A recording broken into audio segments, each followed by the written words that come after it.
قال اللہ تعالی فی القرآن المجید هو الذی ارسل رسولہ بالہدی ودین الحق لیظہرہ علی الدین کلہ ولو کرہ المشرکون۔ قابل صد احترام محترم سامعین اکرام، ہر قسم کی تعریفات اس خالق مالک ارض و سماوات کے لیے، اور لاکھوں کروڑوں درود و سلام آپ محمد مصطفیٰ صلی اللہ علیہ وآلہ وسلم کی ذات اقدس پر۔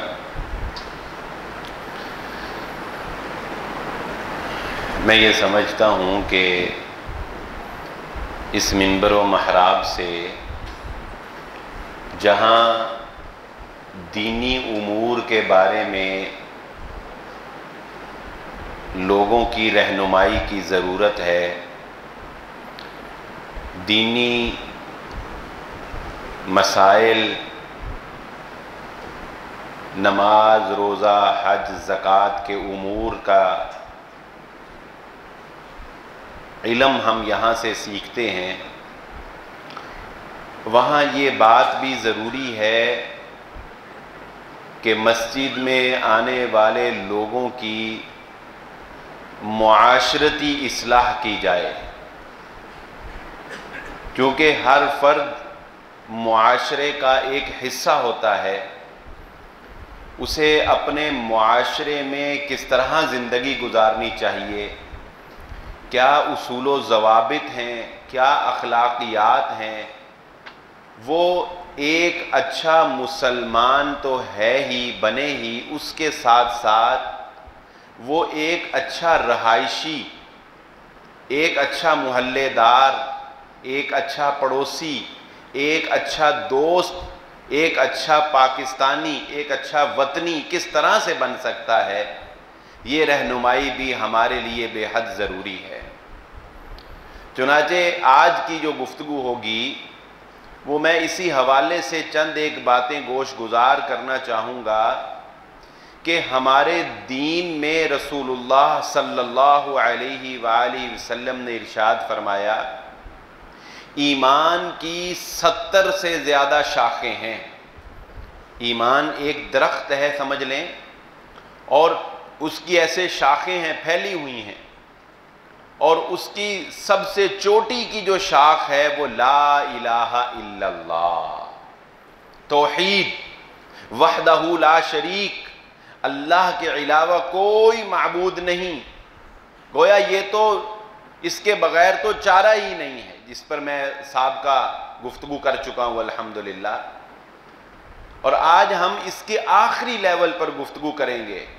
اور رسول اللہ صلی اللہ علیہ وآلہ وسلم نے فرمایا، ایمان کی آخری شاخ کیا ہے؟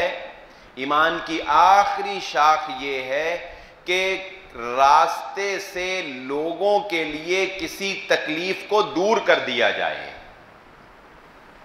لوگوں کے لیے آسانی پیدا کرنا، راستے سے تکالیف کو دور کر دینا۔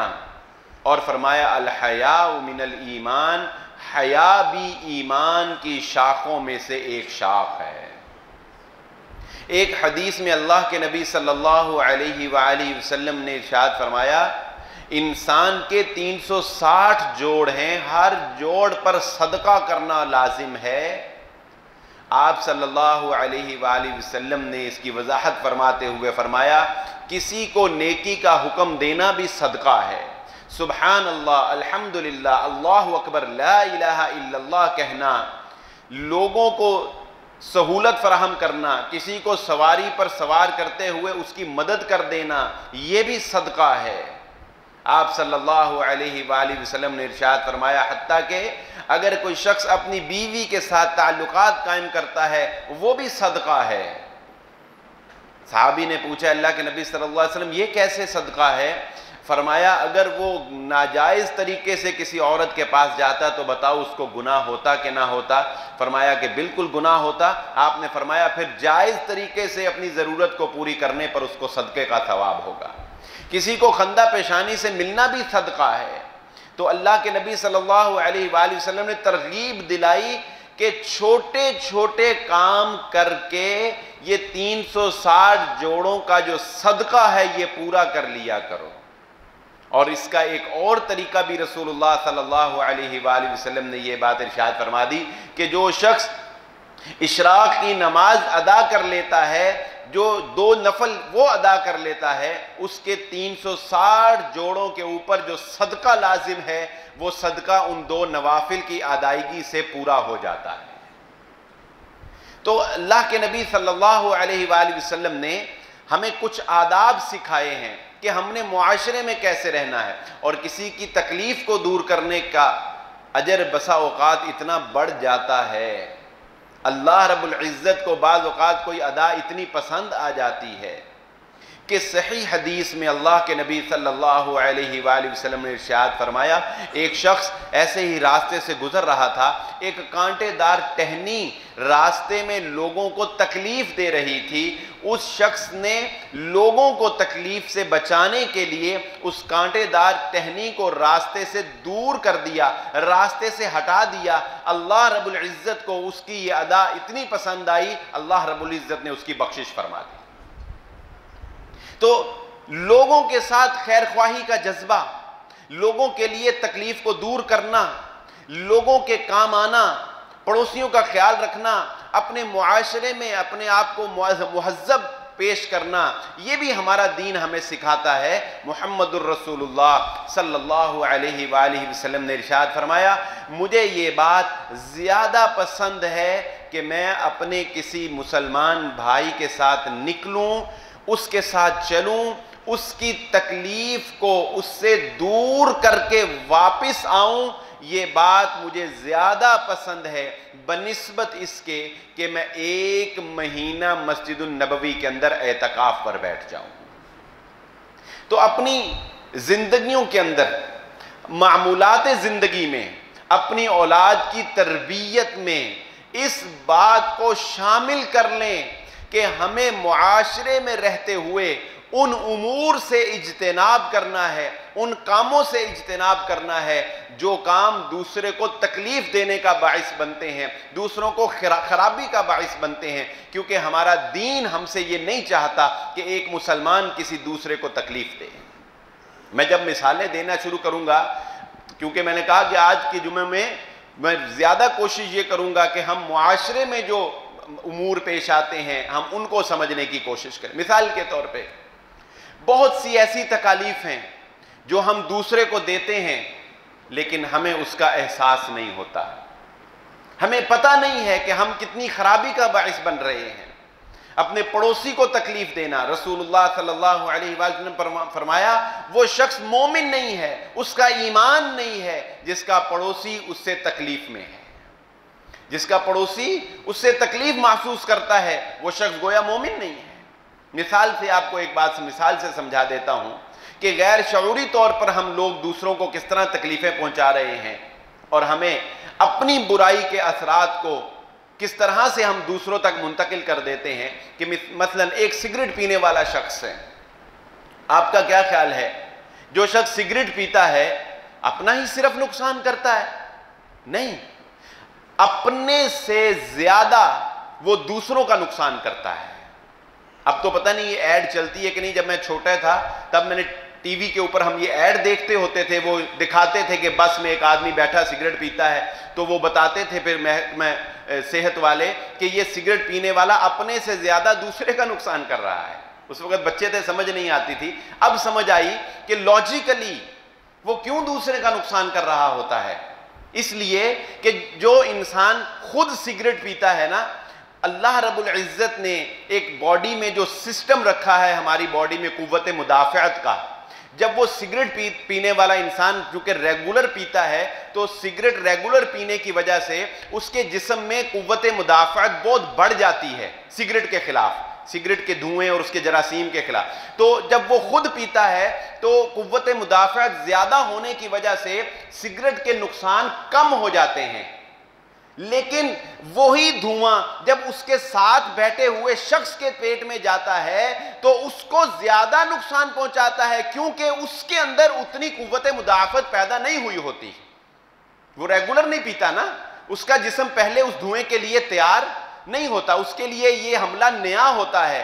تو سائنٹیفکلی کہہ لیں، میڈیکلی کہہ لیں، ڈاکٹرز کے طور پہ یہ بات ایک نمونے کے طور پہ آپ کے سامنے پیش کی ہے کہ ایک آدمی سگریٹ پینے والا شخص جو ہے وہ اپنے سے زیادہ دوسرے کا نقصان کر رہا ہوتا ہے، حالانکہ اس کو اس بات کا شعور نہیں ہے. تو پتہ اس بات سے ہمیں پتہ کیا چلا کہ بہت سے ایسے گناہ ہیں، بہت سی ایسی غلطیاں ہیں، بہت سی ایسی خرابیاں ہیں معاشرے میں جن کا ارتکاب ہم خود کر رہے ہوتے ہیں. ہم یہ سمجھتے ہیں کہ شاید ہم نے اپنا ذاتی فعل کیا، کسی دوسرے کو اس کا نقصان نہیں، جبکہ اپنے سے زیادہ وہ دوسروں کا نقصان کر رہا ہوتا ہے. اسی طرح معاشرے میں چلتے پھرتے آپ بہت سی مثالیں دیکھیں گے. ایک بے پردہ خاتون جب بے پرد ہو کے نکلتی ہے تو وہ یہ سمجھتی ہے کہ شاید یہ اس کا ذاتی سا فعل ہے، وہ لباس پہنے، جتنا مرضی پہنے، جیسے مرضی پہنے، آزادی ہے، اس کو جیسے مرضی نکلے. لیکن اس کے نکلنے کی، بے پردہ ہو کر نکلنے کی وجہ سے کتنے مردوں کا ایمان متزلزل ہو جاتا ہے، کتنے مردوں کے ذہن پر برے اثرات پڑتے ہیں، کتنے مرد برائی کا ارتکاب کر لیتے ہیں، اور نہ جانے کس طرح کے خرافات اس معاشرے میں جنم لیتی ہیں. ان میں تفصیل میں نہیں جانا چاہتا ہے، ہر بندہ سمجھدار کو اس کا شعور ہے. تو آپ کا کیا خیال ہے، وہ گناہ جو اس نے اللہ اور اس کے نبی کی حکم کی جو مخالفت کی، کیا صرف اس کی ذات تک محدود رہ گیا؟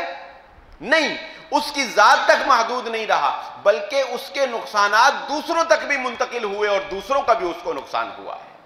اس لیے یہ بات بہت ضروری ہے کہ ہم اپنے اندر اس شعور کو پیدا کریں کہ ہم ایسے گناہ جو ہم کر رہے ہیں، ہم یہ سمجھتے ہیں کہ شاید صرف ہماری ذات تک محدود ہے. نہیں، ہماری ذات تک محدود نہیں ہوتا.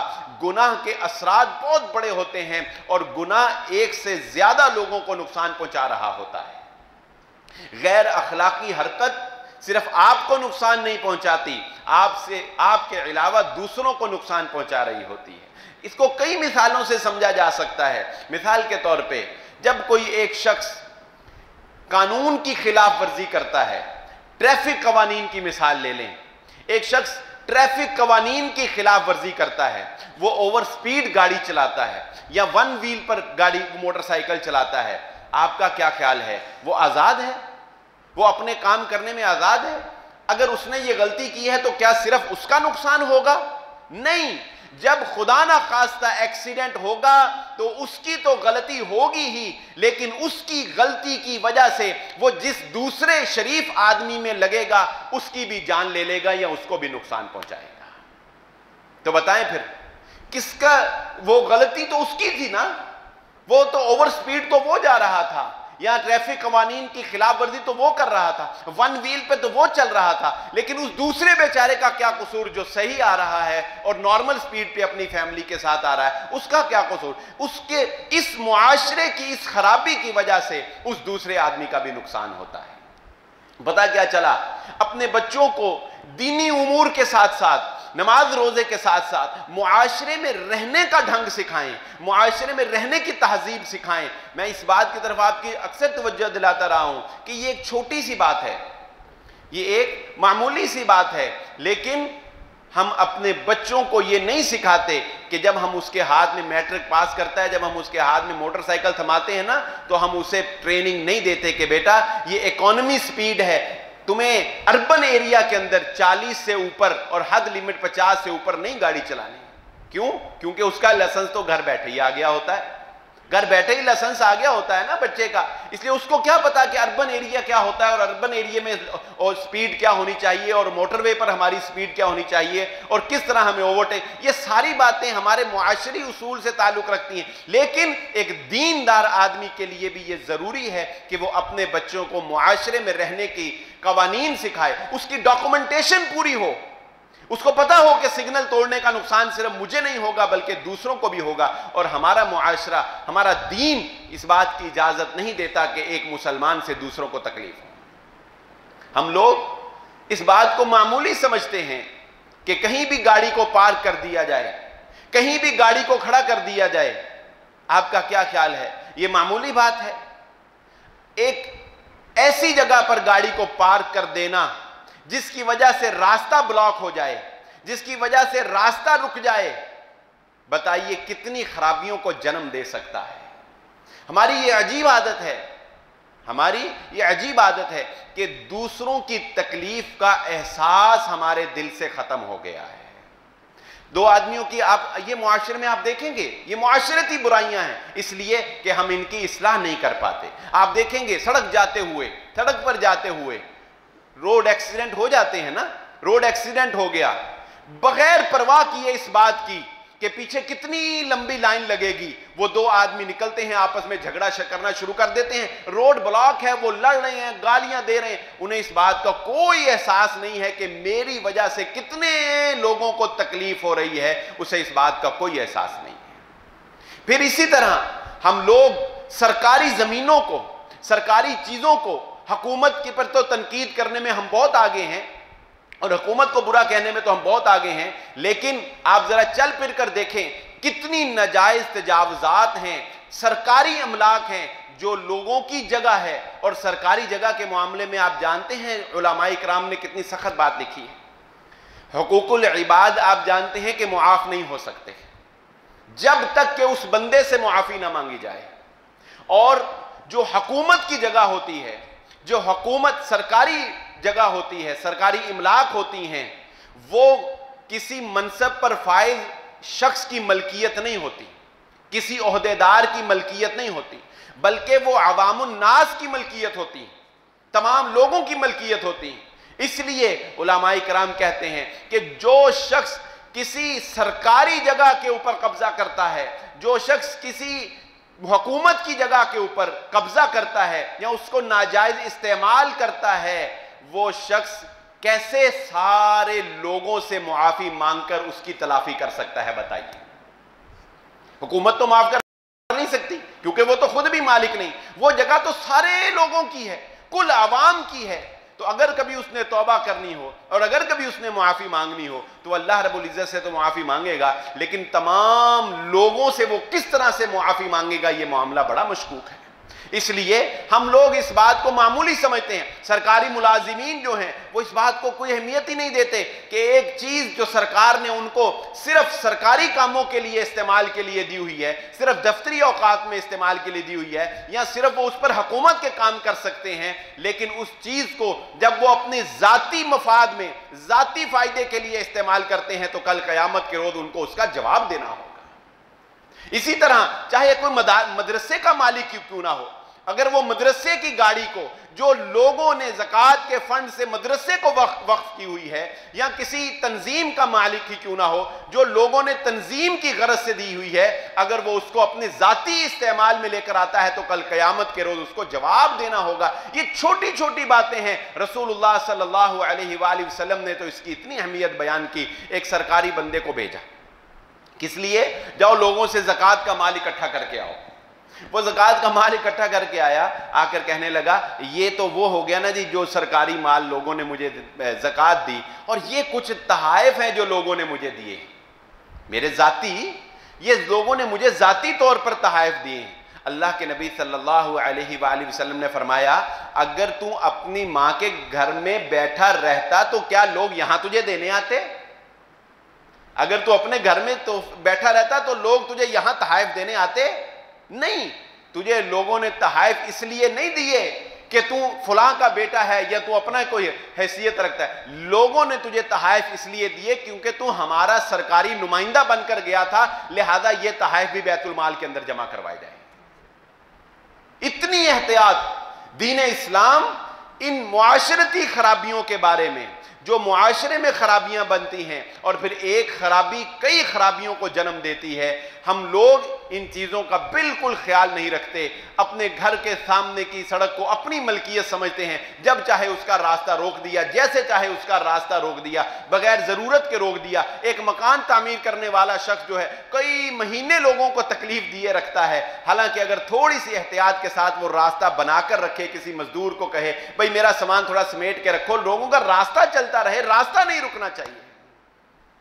لیکن اس بات پر ہماری کوئی توجہ نہیں ہے، اور ہم لوگ مثالیں دینے میں ہم کہتے ہیں جی مغرب کا معاشرہ، وہاں کی سڑکیں صاف، وہاں کی یہ، وہاں کی وہ۔ اللہ کا شکر ادا کرنا چاہیے، ان سڑکوں پر پھرنے والے لوگ اللہ کی پہچان سے عاری ہیں، اخلاق سے عاری ہیں، بہن بھائی کی تمیز سے عاری ہیں۔ ان لوگوں کو نکاح کا نہیں پتا، پاکی پلیتی کا نہیں پتا۔ کوئی فائدہ نہیں ہے اگر کوئی پاک سڑکوں پر، صاف سڑکوں پر پھرتا ہے اور روحانی طور پر وہ پلید ہے، تو شکر ادا کرو اللہ کا کہ اگر تم ایک سڑک پر پھر رہے ہو، اللہ رب العزت نے تمہیں روحانی طور پر پاکیزہ بنایا ہے، اللہ نے تمہیں توحید جیسی نعمت سے نوازا ہے، اللہ نے تمہیں پاکیزگی اختیار کرنے کا طریقہ بتایا ہے، اللہ نے تمہیں طہارت کا طریقہ بتایا، تمہیں مسلمان پیدا کیا ہے۔ اگر تم اپنی روحانی اور جسمانی اعتبار کے ساتھ ساتھ اپنی سڑکوں کو بھی صاف کر لو گے تو تمہاری مثال کوئی اور نہیں دے سکتا ہے۔ تمہارا جیسا معاشرہ دنیا میں کوئی اور قائم نہیں ہو سکتا ہے، لیکن ہم اپنے آپ کو شاید یہ سمجھ بیٹھے ہیں کہ نہیں، ہماری ذمہ داری صرف یہ ہے کہ ہم اپنے آپ کو دینی اعتبار سے مضبوط کر لیں، عبادات میں مضبوط کر لیں، اور معاشرے کے لحاظ سے بھلے ہم تکلیف دیتے رہیں۔ آپ کا کیا خیال ہے کہ ایک نوجوان جب اپنی گاڑی میں پیچھے، موسیقی تو ایک طرف رہ گئی نا کہ جی موسیقی حرام ہے، موسیقی ناجائز ہے، موسیقی سننے کا گناہ ہے، یہ تو ایک طرف رہ گیا، لیکن کیا وہ نوجوان آپ کو تکلیف نہیں دیتا جو اپنی ڈگی میں بڑے سپیکر رکھ کے اونچی آواز میں رات کو 10 بجے آپ کی گلی سے جو ہے وہ گانے بجاتا ہوا جب گزرے گا؟ تو بتائے تکلیف ہوتی ہے کہ نہیں ہوتی؟ وہ صرف خود گانے سن رہا ہوتا ہے، لیکن اپنے گناہ کے ساتھ ساتھ وہ اپنے دائیں بائیں موجود کئی لوگوں کو تکلیف دے رہا ہوتا ہے، اور اس کا ذمہ دار صرف وہ خود نہیں ہوتا بلکہ وہ باپ بھی ہوتا ہے جس نے اس کو پیسہ مہیا کیا، جس نے اس کے اوپر سختی نہیں کی، جس نے اس کی تربیت نہیں کی، جس نے اس کو یہ ادب نہیں سکھایا، جس نے اس کو تمیز نہیں سکھائی، جس نے اس کو حیا نہیں سکھائی۔ وہ ماں باپ اس طرح کی اولاد میں جو گناہوں کے اندر مرتکب ہیں برابر کے شریک سمجھے جائیں گے جو اس میں ان کی معاونت کرتے ہیں۔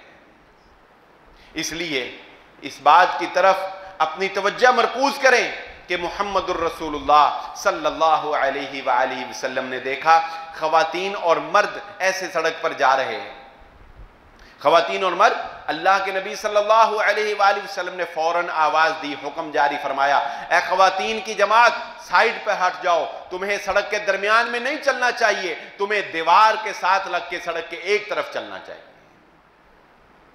خواتین کے لیے اللہ کے نبی صلی اللہ علیہ وآلہ وسلم نے ایک اصول بتا دیا، ایک طریقہ بتا دیا اخلاق معاشرے کی اصلاح کا، کہ خواتین اگر راستے میں چلیں گی سڑک کے درمیان میں نہیں چلیں گی بلکہ سڑک سے ہٹ کر ایک طرف چلیں گی۔ اور روایات میں آتا ہے کہ اللہ کے نبی صلی اللہ علیہ وآلہ وسلم کا یہ حکم سننے کے بعد صحابیات دیواروں کے ساتھ لگ کر اس طرح چلا کرتی تھیں کہ اس وقت کچے مکان ہوتے تھے نا، تو یہ توڑی وغیرہ کے دانے نکلے ہوتے ہیں، تو روایات میں آتا ہے کہ ان کے کپڑے ان دیواروں کے ساتھ الجھ جاتے تھے، اس طرح دیوار کے ساتھ لگ کر چلتی تھی۔ یہ کیا ہے؟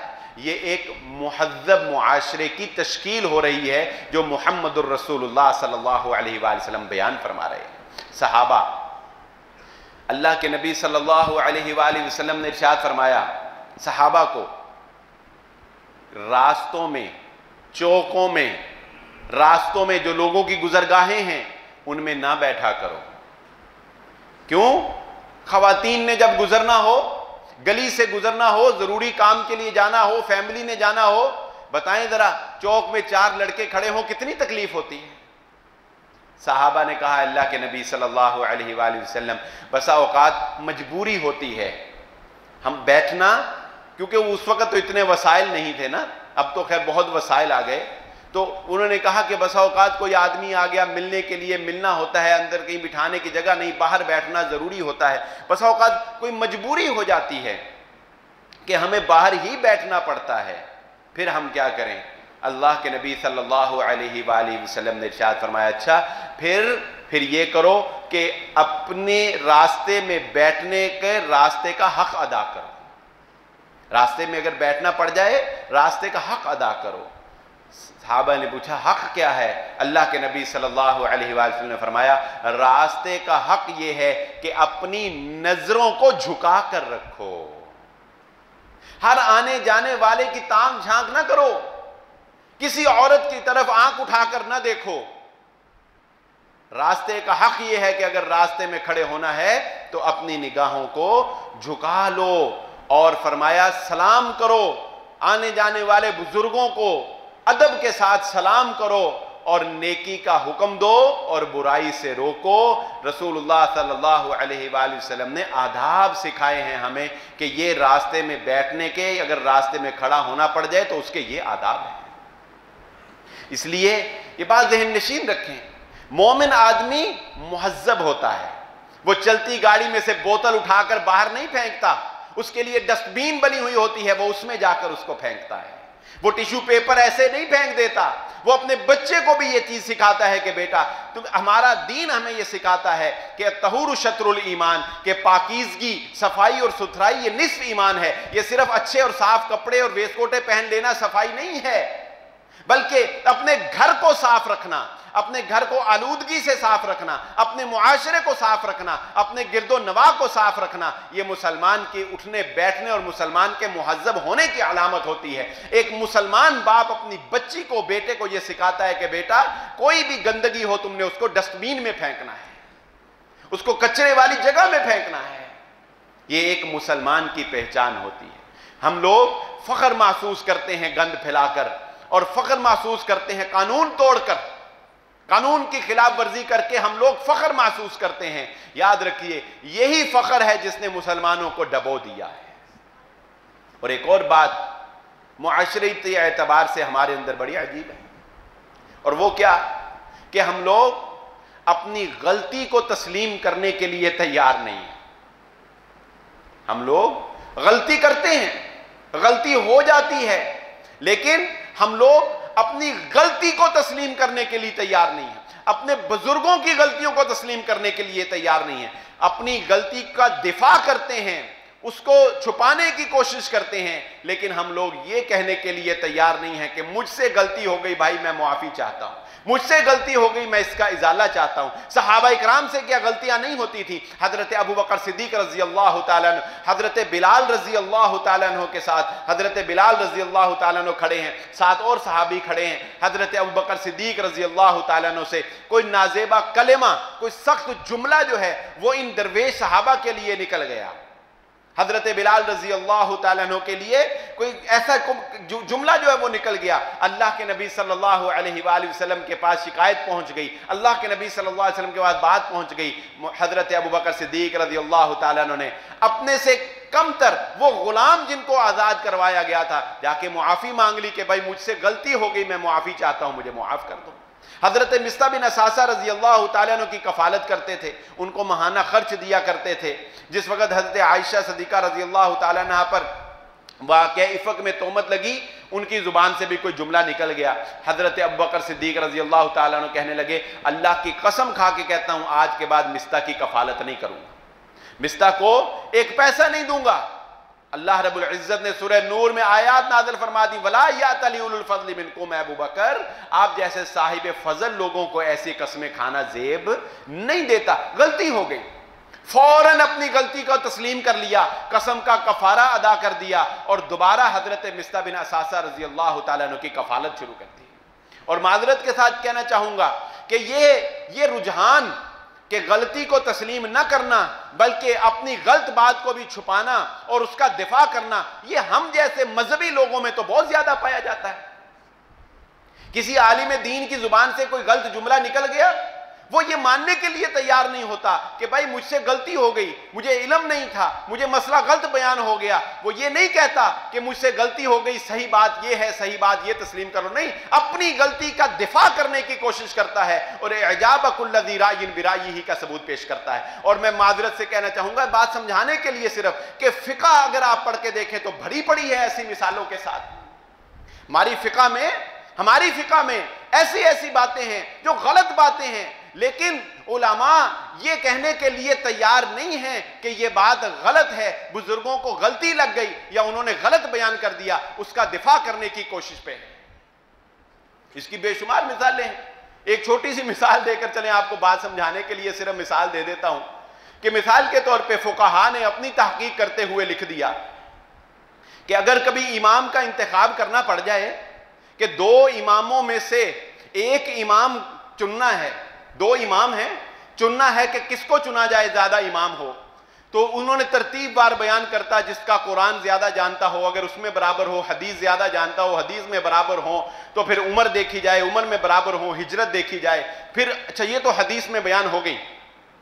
اب جب ہمیں حدیث مل گئی تو ہمیں کہہ دینا چاہیے کہ بس حدیث مل گئی، بھائی فقہا کو حدیث نہیں ملی ہوگی، انہوں نے غلطی سے آگے بات چلا دی، لیکن آگے چلتے چلتے انہوں نے لکھ دیا کہ امام دونوں میں مقابلے میں اگر کسی کا انتخاب کرنا ہو، کوئی بات پیچھے سمجھ نہ آ رہی ہو، تو پھر دیکھو کہ جس کا سر کس کا زیادہ بڑا ہے، سر کس کا زیادہ بڑا ہے۔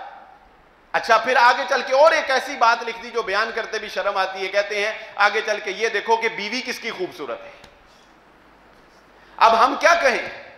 ہمیں کہنا چاہیے کہ بھائی ان کو غلطی لگ گئی، ان کو سمجھنے میں غلطی لگ گئی، یہ غلط لکھ دیا انہوں نے، ہم نہیں مانتے، لیکن افسوس ہم کہتے ہیں کہ نہیں ان سے غلطی ہو ہی نہیں سکتی تھی، انہوں نے غلط لکھا ہی نہیں۔ ہم تعویل کرتے ہیں، منطق لاتے ہیں، فلسفے لاتے ہیں، کیونکہ جو ہے وہ بیوی جس کی خوبصورت ہو وہ اس کا زیادہ تابعدار ہوگا، وہ زیادہ اچھی خدمت کرنے والا ہوگا، اور نبی صلی اللہ علیہ وسلم نے فرمایا جو اچھا ہو اپنے گھر والوں کے لیے وہ اچھا ہوتا ہے، لہذا اس طرح کی تعویلیں کر کے فقہا کی بات کو صحیح ثابت کرنے کی کوشش کرتے ہیں، غلطی کو غلطی نہیں مانتے۔ یہی عادت آپ کو اپنے معاشرے کے اندر نظر آئے گی کہ اگر کسی آدمی سے خود ہی اس کو پتہ بھی ہو کہ مجھ سے غلطی ہوئی ہے، میں نے کسی میں گاڑی ٹھوک دی ہے، تو وہ کبھی نہیں مانے گا کہ ہاں بھائی مجھ سے غلطی ہوئی ہے، نہیں، وہ کہے گا تیری ہی غلطی ہے۔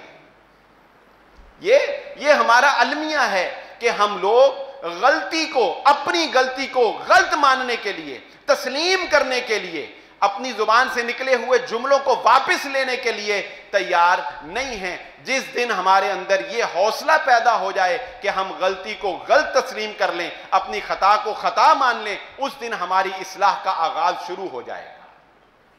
اس دن بدعتی کے بارے میں یہی تو سب سے بڑا نقصان ہے۔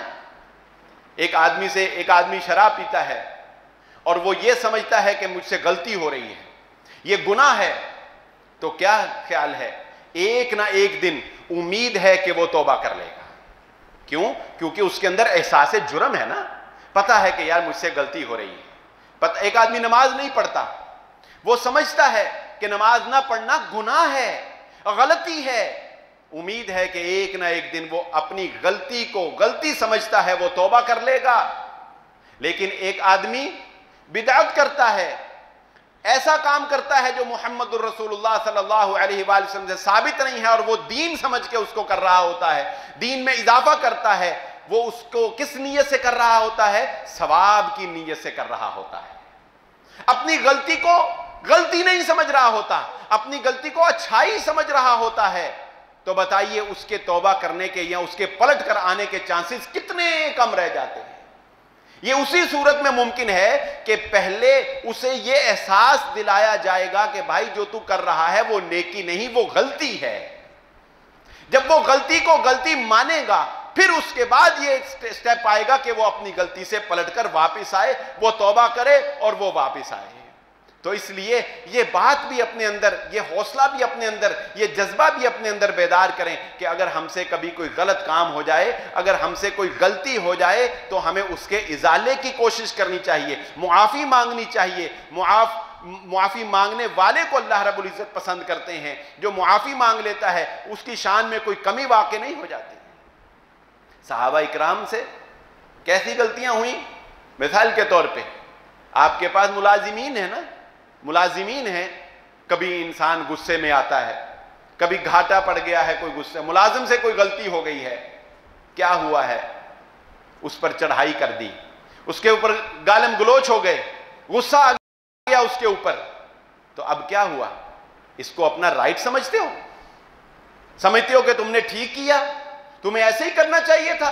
نہیں، اللہ کی قسم، صحابی رسول صلی اللہ علیہ وآلہ وسلم سے غلام پر چڑھائی ہو گئی، غلام پر زیادتی ہو گئی، اللہ کے نبی صلی اللہ علیہ وآلہ وسلم سے آ کر پوچھا مجھ سے غلام سے یہ زیادتی ہو گئی ہے، اللہ کے نبی صلی اللہ علیہ وآلہ وسلم نے فرمایا کل قیامت کے روز جواب دینا پڑے گا۔ صحابی نے کہا میں اپنے غلام کو آزاد کرتا ہوں۔ غلطی ہو جاتی ہے، لیکن اس غلطی کو اپنا رائٹ نہ سمجھو، یہ مت سمجھو کہ میں نے غلطی کی ہے تو ٹھیک ہے مجھے ایسے ہی کرنا چاہیے تھا، کون ہے مجھے روکنے والا، کون ہے مجھے پوچھنے والا، کس کے آگے میں جواب دے ہوں؟ نہیں، ایسی بات نہیں ہے۔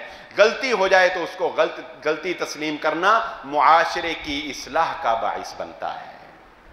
اپنی گفتگو کا لب لباب اور خلاصہ میں آپ کے سامنے پیش کر دوں۔ آج سابقہ گفتگو جو ہماری جمعات میں رہی ہے اس سے تھوڑی سی ہٹ کر میں یہ توجہ آپ کی دلانا چاہتا تھا کہ ہمیں ہمارا دین یہ بات سکھاتا ہے کہ معاشرے میں رہتے ہوئے ہمیں ایک اچھے شہری ہونے کا ثبوت پیش کرنا چاہیے۔ ہماری کوشش یہ ہونی چاہیے کہ ہم سے کسی کو تکلیف نہ ہو۔ ہم مسجد میں آتے ہیں تو ہماری آپ جانتے ہیں کہ پیاز کھا کر یا لہسن کھا کر مسجد میں آنے سے رسول اللہ صلی اللہ علیہ وسلم نے منع فرمایا ہے۔ اس کی حکمتوں میں سے ایک حکمت یہ بھی ہے کہ آپ کے منہ سے جو سمیل آئے گی اس سے آپ کے ساتھ کھڑا ہوا دوسرا نمازی بھی تکلیف محسوس کرے گا۔ آپ کی اپنی نماز تو جو ہے سو ہے، اس کی نماز بھی خراب ہو۔ اسی طرح میں نے کئی دفعہ آپ کی توجہ دلائی ہے کہ یہ کندھے پھیلان کر آنے سے رسول اللہ صلی اللہ علیہ وسلم نے منع فرمایا ہے۔ یہ اگلی صفوں میں اگر آپ نے بیٹھنا ہے پہلے آئیں، کندھے پھیلان کر آگے نہیں آنا چاہیے، جہاں جگہ ملے وہیں بیٹھ جاؤ۔ کیوں؟ جب آپ کندھے پھیلان کر آتے ہیں، آتے ہوئے بھی معیوب لگتے ہیں، اور جن کے کندھے پھیلانتے ہیں ان کو بھی تکلیف ہوتی ہے، ان کو بھی، یعنی یہ ایک ڈسٹربنس جسے ہم کہتے ہیں غیر مہذب طریقہ لگتا ہے نا۔ تو دین اسلام نے ہر ایسی ترغیب ہمیں دلائی ہے جو ہماری تہذیب، ہمارے مہذب پن، جو ہم انگلش میں لفظ استعمال کرتے ہیں نا ڈیسنٹ، جو ہم ڈیسنٹ لک، جو اس کے اگینسٹ جاتا ہو نا، وہ رسول اللہ صلی اللہ علیہ وآلہ وسلم نے اسے منع فرمایا۔ نمازی کا دوڑ کے آنا نماز کی طرف، اس سے منع کر، کیونکہ اچھا نہیں لگتا ایک نمازی دوڑتا ہوا چلا آ رہا ہو، یہ اس کی تہذیب کے خلاف ہے۔ تو میں نے آج اس جانب آپ کی توجہ دلانے کی کوشش کی ہے۔ ہمیں معاشرے میں رہتے ہوئے ایک اچھا شہری ہونا چاہیے، ہمیں اچھے طریقے سے اپنی ڈرائیونگ اچھے طریقے سے قوانین کے مطابق کرنی چاہیے، ہمیں اپنی گلی کو صاف رکھنا چاہیے، ہمیں اپنے گھر میں رہتے ہوئے ایسا ماحول رکھنا چاہیے کہ دوسروں کو تکلیف نہ ہو، ہمیں دوسروں کی تکلیف کا بہت زیادہ احساس کرنا چاہیے کہ کسی کو راستہ بتانے میں ہمیں کبھی غلط بیانی سے کام نہیں لینا چاہیے، کسی بھٹکے ہوئے کو اس کی راہ تک پہنچانے میں ہمیں اس کی جو ہے وہ مدد کرنی چاہیے، سرکاری املاک پر ہمیں قبضہ نہیں کرنا چاہیے، جو حکومتی املاک ہیں ان کا ناجائز استعمال ہمیں نہیں کرنا چاہیے۔ یہ ساری باتیں اس میں نے مختلف پیراہوں میں جو ہے وہ آپ کے سامنے رکھی تھی کہ اس جانب جو ہے وہ ہمیں بہت توجہ کرنی چاہیے۔ اور ایک آخری بات جو میں نے اس ضمن میں بہت خاص آپ کے سامنے رکھی کہ ہمیں اپنی غلطی کو تسلیم کر لینا چاہیے، چاہے وہ غلطی ہماری دینی اعتبار سے ہو، دنیاوی اعتبار سے ہو، یا جس اعتبار سے بھی ہو۔ ہمارے بچے سے کوئی غلطی ہو جائے تو ہمیں اس غلطی کا دفاع نہیں کرنا چاہیے اور اس کے چڑھائی نہیں کرنی چاہیے، بلکہ اس غلطی کو تسلیم کر لینا چاہیے، جس میں نے آپ کے سامنے صحابہ کی مثالیں رکھی کہ صحابہ کرام سے غلطی اگر ہو جاتی تھی تو وہ اس پر ڈٹ نہیں جایا کرتے تھے، بلکہ اس غلطی کا ازالہ کیا کرتے تھے، اس غلطی کے لیے معافی مانگا کرتے تھے اور اس غلطی کو غلطی تسلیم کر کے ختم کر دیا کرتے تھے۔ اللہ رب العزت سے دعا ہے اللہ مجھے اور آپ کو جو کہا اور جو سنا سمجھنے کی اور عمل کرنے کی توفیق عطا فرمائے۔ ایک اہم سوال تھا میرے ذہن سے نکل گیا، ہمارے مسجد کے نمازی ہیں بڑے اچھے بھائی طارق صاحب، انہوں نے یہ سوال کیا تھا، تو میرا خیال ہے کہ وہ جمعے میں بیان کر دیا جائے کیونکہ اکثر لوگوں کو اس کا علم نہیں ہے۔ پوچھتے تھے کہ جمعہ کس کا ہے، جمعہ کس کا ہے، یہ سوال ہے سمجھنے کہ جمعہ کی نماز کس کی شمار ہوگی۔ اس میں دو باتیں ہیں، ذہن نشین رکھ لیں۔ جمعے کا حق اور جمعے کی فضیلت اور جمعے کا ثواب اسی شخص کو ملے گا جو امام کے منبر پر بیٹھنے سے پہلے مسجد میں آ جائے گا. جو امام کے منبر پر بیٹھنے سے پہلے مسجد میں آ جائے گا اس کو جمعے کا ثواب اور جمعے کی فضیلت ہے وہ اسی کو ملے گی. اور جمعے کی نماز اس بندے کی ادا ہوگی جس نے ایک رکعت امام کے ساتھ پڑھی ہوئی ہو. وہ امام کے سلام پھیرنے کے بعد 2 رکعتیں پڑھے گا. بات سمجھ لیں, نبی صلی اللہ علیہ وآلہ وسلم کا واضح فرمان ہے جمعے کی نماز کے بارے میں. ایک رکعت پوری امام کے ساتھ پڑھو گے تو پھر امام کے سلام پھیرنے کے بعد تم دوسری پڑھ کے اپنا جمعہ تمہارا شمار ہوگا. اگر کوئی بندہ دوسری رکعت میں تشہد میں ملتا ہے, سجدے میں ملتا ہے, اس نے پوری رکعت امام کے ساتھ نہیں پڑھی, قیام میں سورۃ الفاتحہ نہیں پڑھی, اس کا جمعہ نہیں ہوگا, وہ ظہر کی نماز پڑھے گا. امام کے سلام پھیرنے کے بعد وہ ایک رکعت نہیں پڑھے گا بلکہ کتنی پڑھے گا, 2 رکعتیں نہیں پڑھے گا بلکہ کتنی پڑھے گا, 4 پڑھے گا, بلکہ 4 پڑھے. کیوں؟ اس کا جمعہ نہیں ہے, اس کی ظہر کی نماز. اس لیے یہ بات شاید میں پہلے بھی 1-2 دفعہ توجہ دلائی ہے لیکن لوگوں کے ذہنوں سے نکل جاتی ہے. تاخیر سے آنے والے حضرات جو ہیں وہ اس پر توجہ کریں. اگر ایک رکعت آپ کی امام سے نکل گئی, آپ کا جمعہ ہی رہ گیا, اس کے بعد آپ نے 4 رکعتیں ظہر کی پڑھنی ہے. اللہ تعالی ہمیں حفاظت کرنے کی توفیق عطا فرمائے.